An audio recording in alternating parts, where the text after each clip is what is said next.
Alright folks, hello and welcome to another Minecraft video. My name is LeaderGrev. Hello there, Creeper. Doing things a bit differently today. I haven't recorded in a while obviously, but I'll get to that in a second. First, I kind of want to start off by showing off a little design I made, and I want to see if you guys have any ideas regarding it. It's another kind of piston reed farm, because as much as I like Ant Venom's design, something about it is clunky and looks unnatural. I have a setup right here, so I do know what I'm talking about. I have it set up to a clock that's driven by a dispenser. So I know how the design works, I'm just not entirely happy with it. Now what I've been trying to do is this design right here, where there's a little patch of water here that sort of feeds the growth of the reeds. Then the piston pushes up, the water disappears, and as the water falls down and is cut off by this, a block update occurs knocking down the top reeds.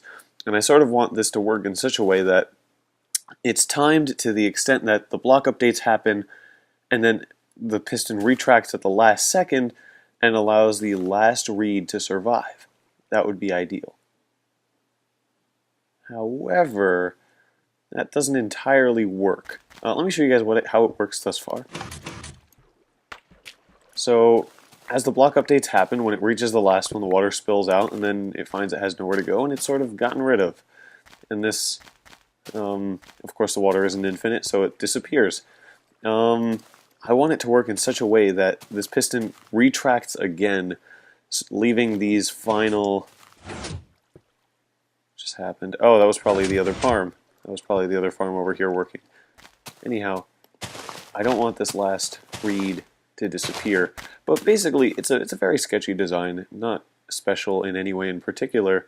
Just let me know what you guys think. Tell me if this has any practical use, or if I should just go with Ant Venom's farm, or how I should make all of that work. So anyways, on to the rest of the episode, and I'll meet you guys in a sec.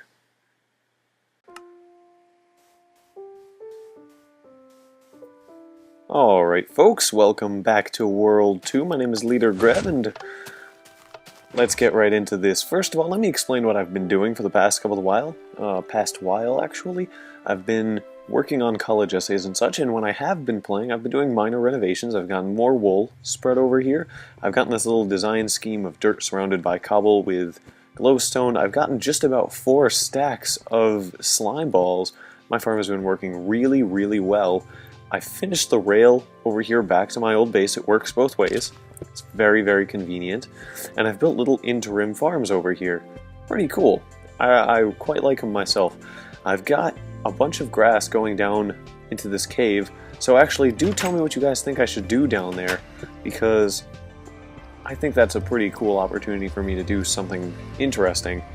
Finally, just before I head off into the nether to do the gist of the episode, I am actually in the Copacabana video. Some of you guys may have seen it, but it's a video by the rapper Dan Bull, and it was on the Pirate Bay for a while. Personally, piracy, not my thing, but I'm against SOPA, so I participated in that video. If you think you know who I am, leave a comment below and just let me know. Leave your suggestions about the cave too. Another thing I'm in is I did a Left 4 Dead 2 co-op cold stream run through with No Ordinary Panda. It was a lot of fun. I quite liked it myself, so I'll leave links to both Copacabana and the cold stream Let's Play in the description. Definitely check that out. Really good content. Connor's a pretty good commentator, and I had fun myself, so check that out if you're interested. Anyways, now to get on to the gist of the commentary, and I'm really excited personally. I mean, I listened to the Legend of Zelda 25th Anniversary Medley to get pumped up for this commentary, because I am very excited, personally. Because yesterday, when I tried recording this very same episode, and this episode took me a very long time to make, to be entirely honest, because I had to re-record and redo footage and such, because none of it felt good, personally. Speaking of which, the stuff I'm recording right now isn't live, I just cut it off. So if you see something in the video that you want to leave a comment about, do that. I shouldn't have to say this, but if you have any suggestions, there is a blaze spawner that you will see in the future, I think. But anything you want to leave a suggestion about, go ahead and do that. And now on to the gist of the commentary. Basically, yesterday when I tried to record this, I was a very different person, and I ended up with commentary that I didn't very much like. It was very tired and kind of depressing personally, because yesterday I hadn't come upon a realization that I came upon today. Now, yesterday I was very, very sour. Let me give the backdrop to this. For several months now, wow, I can't believe it. For several months now, I've been dating this girl, and she is amazing. Like, I'm head over heels about this girl, but anyhow, she is like an absolutely ridiculous role model because she is amazing at everything she does, and she has all of these qualities that I don't, including but not limited to time management. And sometimes I'll hear her and I'll be like, man, I used to be like that. I used to be good at something like that. But recently I feel like apathy has come over me. I was thinking about this, and the thing that really brought my attention to it was the fact that I didn't really want anything for Christmas. I was thinking about that, and I thought, you know what, maybe I'm very content. Maybe that's a good thing. But then I thought about it some more, and I said, you know what, if I've got no ambitions, if I've got no interests, and I don't want anything, maybe that's apathy. Maybe that's not so great. Maybe at my age I should be wanting something more.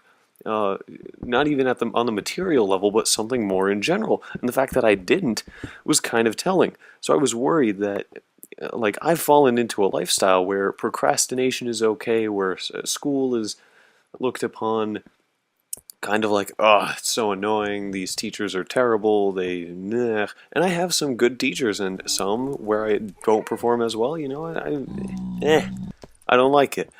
And that was sort of my attitude, and I didn't really pursue it with any kind of vigor, and my girlfriend is the absolute opposite of that. And for the past couple of months, I was sort of looking at that, and I was very sour and caustic because, as I realized now, I wasn't living up to my potential, and I took her lifestyle, and I was like, I can't reach that, and I thought worse of myself.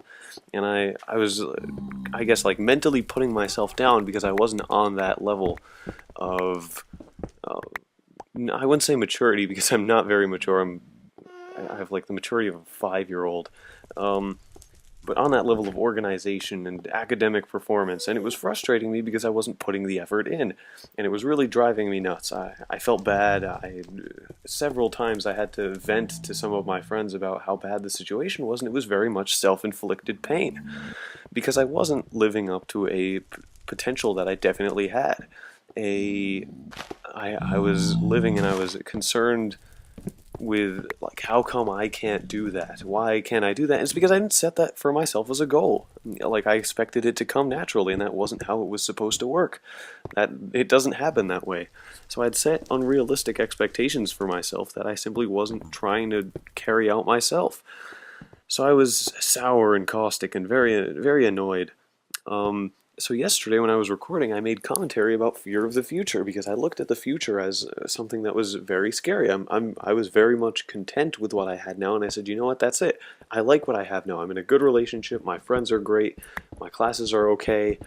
Things are going pretty well. Whereas in 8 months, and this is the situation I would envision, at least like physically, in 8 months I'll be celebrating my birthday in another state, in another school that I'm not particularly enthused about.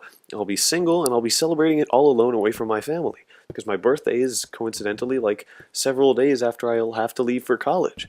So I'll be sitting alone, I won't have any friends yet, and I'll have to celebrate my birthday all by myself in another state.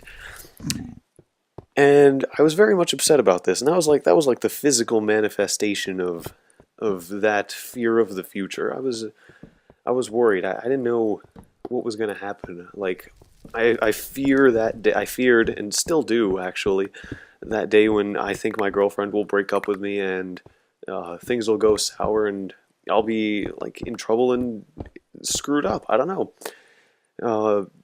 And what scares me even more is I have family members who are like visible examples of depression gone rampant, and there's always that fear of like, what if something goes wrong in your life and you become depressed and you become a huge mess and nothing ever comes of you? And that's fucking terrifying. Like, to live with that kind of example and to know that that has happened, that's really scary. So yesterday, that was the gist of my commentary. I was talking about how much I was afraid of the future and the terrible things that would happen, and how I wasn't finding any comfort or anything in myself. But I realized that or this morning rather, I realized, thanks to a book, that I was going about the whole situation wrong. And the book I'm talking about is Man's Search for Meaning by Viktor Frankl, or Frankl, or however you wish to pronounce it. It's a book about the Holocaust and about the psychology of prisoners, and it's the first part is written about like short accounts of this man's life and how he dealt with certain things and how prisoners acted and how guards acted and such. And it's a really good book. If you haven't read it, I really do suggest it, especially if you're looking to sort of like fix yourself up and reform yourself. And there was a whole section in that book about how what we make of suffering shows us whether or not we are stronger of character. And he brought up the example of like prisoners who, regardless of the brutal conditions, still managed to manifest their feelings in a way that was positive. I mean, positive in a camp isn't particularly feasible, and that's understandable, but if you were able to maintain some sort of like hope for the future or understanding of like what was going on in your situation, and you were able to sort of live and continue living, you were doing a good job spiritually. You haven't given up on yourself. And if you had hope in the future, I mean, that's good, and you survived.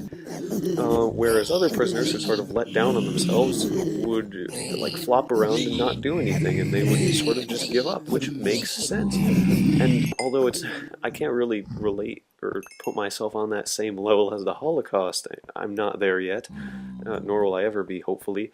No disrespect by the comparison, but I sort of felt like one of those people who had given up on the future. I looked at the future and I saw it manifested in its very worst form, where nothing could go right, where everything was wrong, and I realized I wasn't going about it the right way. I realized that I needed to, like, if I wanted to take control of my future and I didn't want those bad things to happen, I had to use the time I have now and make the most of it. And specifically, like, I've been thinking, I've said, like, in the bad version of myself, I've got several little, like, sections and breakups of time. Now, the next 3 weeks, that's when I have to battle to get my grades up, because these are the last grades that are sent to colleges. Now, if those grades are bad, that influences the college decision. So I was thinking, you know what, I'm not going to perform too well, I'm going to be tired, I'm exhausted, I've just sent colleges, I'm tired, I want to do my own thing, fuck school. And I ended up making the worst of that. Then the next 3 months, while I'm waiting for decisions, I'm slowly going insane, trying to figure out what's going on and where I'm going to be spending my future. And then in the next 8 months, I mean, in August, my girlfriend breaks up with me. I move to another state without going to the school I want to go to. And I spend my time alone in another state celebrating my birthday. And that was the manifestation of my worst possible future. And I started thinking about that after reading this, and how if you turn your suffering around to yield a positive result. And I started thinking, you know what, my girlfriend is such a role model, she's so much better than me. Maybe instead of wallowing in this pity I have for myself for not living up to this, I have to use this as an example to sort of reach a higher ideal. No more procrastinating, no more making a mess of yourself. Do work. You'll have more free time. You'll be able to live life better. I don't know why I haven't been doing that, because I've been content and apathetic. And moreover, like the next 3 weeks, they don't have to be bad. It's 3 weeks. I think I can suffer through 3 more weeks of intense work, and I think I'll survive. I can do that. If I dedicate myself to these 3 weeks, I'll be absolutely fine. I just need to do it. The next 3 months, you know what? If I've done a good job in these 3 weeks, I won't have to worry that much. Of course there'll be elements of worry. I know I'll be scared. I know I'll be anxious about it. And I'm still fairly convinced that my top choice school, Columbia, I won't get into. But regardless, if I do my best in these next 3 weeks, I've given myself a fighting chance. Moreover, next 8 months, they don't have to be that bad. And this was both in the book, and I had the same conversation with a friend before, and I guess I sort of had to see it on paper for it to like get a grasp of my head. But my friend and I were talking about my girlfriend and how I was worried about her breaking up with me. And he said, you know, if you make these next 8 months before college the very best you possibly can, if you make your relationships with anyone, not even like limited to your loved one or loved ones, then you'll have given yourself a fighting chance for the future. She won't want to break up with you if you make these next 8 months as meaningful as you possibly can, if you dedicate yourself to the people who surround you, to the people who you may never see again after you leave to another school. You just have to do that. And I started thinking about this, and I've started setting myself short-term goals, like do really well in the next 3 weeks in school. Just completely battle. Forget about everything else. You got the Avatar 3 DVD box set, or Avatar Season 3 DVD box set. You can watch that later. Dude, right now, that's not the time for that. And you have to use the suffering of feeling incompetent and inferior and turn that into something positive. Say to yourself, like, you know what, if I feel so bad, maybe I have to change myself. And I've been doing that for this whole day, trying to get a grasp of that. And I know it sounds like I'm rambling, and I kind of am, because I haven't been commentating in a while, and I haven't commentated live, and I feel like I've lost the knack for it.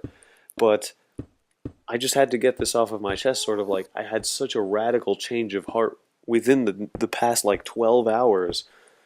It's ridiculous. It's pretty astounding in my opinion. Whereas yesterday I sat here and I recorded and I moped. Today is like a whole new me, a whole like, you know what, I can do this. I can reinvent myself in these next 8 months and create something that's far better than what I am today. It's sort of like a New Year's resolution, just with an added incentive. With the incentive of being closer to the people around you, to maybe pushing that decision from a wait list to an accept, or from a reject to a wait list. Who knows? I'm giving myself a fighting chance by changing from this terrible outlook into something where I change. Suffering is, I guess, a strong word, but my problems with self-image into something productive. So, yesterday, I think my problem with my commentary was that it didn't reach a conclusion. It was a lot of moping and no anything. But today, I guess, if I could say anything in conclusion, it would be that you should, if you've got a problem, it's very easy to wallow in that and make that a huge deal. And it's significantly harder, but much more telling of your character if you make something better out of that. I mean, I've noticed terrible things about my character in the past several weeks, or months rather, and you know what, now I want to change that. I mean, I'm a very jealous guy. I'm very uptight about other dudes. I have problems when my girlfriend talks about other guys who she's going to school with. I have real problems with that. And so, instead of wallowing in my self-pity and thinking, oh no, she's going to dump me when she goes to college, I can make these next 8 months, the next while, as good as I possibly can, and give myself that fighting chance, that edge in what is kind of a competition. It's pretty much cheating without the cheating.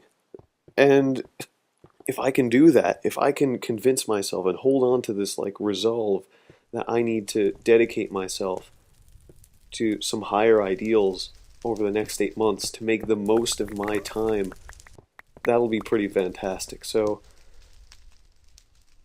if I could sort of qualify that and put that into regular terms as like a self-help guide, it would be to make yourself short-term goals with incentives. Be they real or something not real. Like for me, better grades, that's real. Dedicating myself to my family, that's not a real like physical thing, but it is something I need to work on. Dedicate myself to my family and friends who I've neglected over the past several weeks while I've been doing college essays on my own. I need to use my time properly, and I'm going to be doing that by setting for myself goals like don't procrastinate or visit Facebook a certain number of times a day and work on your homework and such. And I'm glad that I have role models in my life, and there are people I look to when I have these problems. And speaking of which, speaking of people, I guess it's kind of a vague way to put it, but it's ridiculous. Like, never underestimate people. I know that's very vague, but just this year I've realized so much about the people who surround me on a regular basis that I wouldn't have known. Um, I have a friend who's in my statistics class who I interact with pretty much on a daily basis. I wouldn't call him a friend, but we're very, very. I guess it depends on your definition of friend, but we're pretty close now. And like he does cardistry on YouTube and competes. I had no fucking clue, not a single clue. My girlfriend, she writes novels. I didn't know that. And there's so much about like richness of character to these people that you don't know. I mean, a lot of people probably don't know that I do YouTube. And I might be okay with that, but I'm sort of putting myself out there. But what of the things that people don't put out there? Of the things that are very personal? So it's hard to put into words like in a sentence, but don't underestimate people because there might be significantly more to them that you're missing. And if you look in your own life and you say, you know what, there's nothing really interesting about me, maybe you should find something. Maybe you should find something that you need to dedicate yourself to. I guess it's kind of shallow that like you have to dedicate yourself to something to be interesting. But I don't know.